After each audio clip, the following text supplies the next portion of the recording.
கர்த்தருடைய பரிசுத்த நாமம் மகிமைப்படுவதாக. லூக்கா எழுதின சுவிசேஷம் 1 அதிகாரம் 37 தேவனாலே கூடாத காரியம் ஒன்றுமில்லை.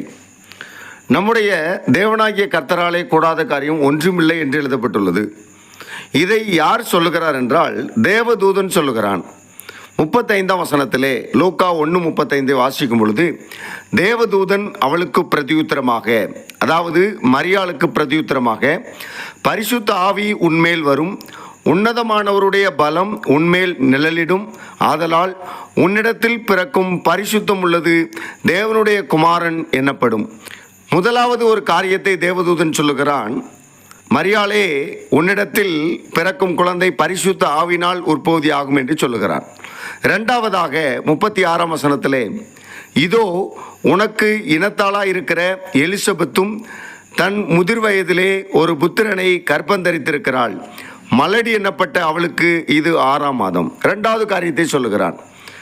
மரியாள் கர்ப்பம் தரிக்கிற காரியத்தை குறித்தும் எலிசபெத்து கர்ப்பம் தரித்திருக்கிற காரியத்தை குறித்தும் சொல்லுகிறான்.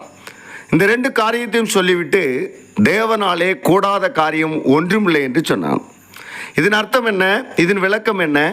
எந்தவித மனிதனோடும் குடும்ப வாழ்க்கை வாழாமல் பரிசுத்த ஆவியினால் கர்ப்பவதி ஆகிற ஒரு சூழ்நிலையையும், மலடி எண்ணப்பட்ட எலிசபெத்து கர்ப்பவதி ஆகிற சூழ்நிலையும் நடக்கிறது. இது எல்லாம் தேவனாலே ஆகும்.